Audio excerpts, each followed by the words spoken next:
Hello guys, কি অবস্থা সবার? আশা করি সবাই ভালো আছেন। Welcome to my another challenging video. আমি আছি আপনাদের সাথে ইটস শুভ গেমিং। তো গাইস, আজকের চ্যালেঞ্জিং ভিডিওটা হলো যে আমার র্যাঙ্ক ম্যাচের মধ্যে এনিমির সাথে টিম আপ করে এনিমিকে মারতে হবে। যদিও বা আমি একটা চ্যালেঞ্জও কমপ্লিট করতে পারি না, মানে একটা চ্যালেঞ্জও কমপ্লিট করে ছাড়ি না। তো গাইস, দেখা যাক আমি কমপ্লিট করতে পারি কি না। তো আমি চলে আসছি কালাহারি ম্যাপে আমি কমান্ড পোস্টে লাভছি।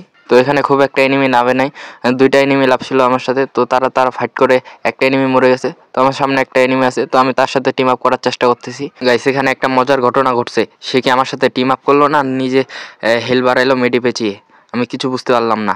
তো আমি তার সাথে যাচ্ছি, সে কি আমায় দেখতে পাইছে না আমার সাথে টিম আপ করছে আমি কিছু জানি না। তো আমি তার সাথে প্রতিনিয়ত টিম আপ করে যাচ্ছি। গাইস, আমি কিন্তু চাইলে তাকে মেরে ফেলতে পারতাম, আমি অনেকবার সুযোগ পাইছি তাকে মেরে ফেলার। তো আমি আমার কনফার্ম হওয়ার জন্য ছিলাম আসলে সে কি আমার সাথে টিম আপ করছে না আমাকে দেখতে পায়নি। তো এবার আমি কনফার্ম হয়ে গেলাম সে আমাকে দেখতে পায়নি। তো যেহেতু আমি স্লোতে খেলতেছি, তো গেরি নামে একটা ফ্রি ম্যাগনা রিভাইভ দিয়ে, আর ফ্রি ম্যাগনা রিভাইভ পেয়ে আমি আবারও তার কাছে লাভবো, তার সাথে আবারও টিম আপ করার চেষ্টা করব। সে কি আমায় টিম আপ করবে কিনা। গাইস, যদি টিম আপ করে তো তোমরা সবাই আমার ইউটিউব চ্যানেলটিকে সাবস্ক্রাইব করে দিবা, অবশ্যই লাইক কমেন্ট শেয়ার করবা। গাইস, নেক্সট ভিডিওতে অন্য এনিমির সাথে টিম আপ করে চ্যালেঞ্জটি কমপ্লিট করব।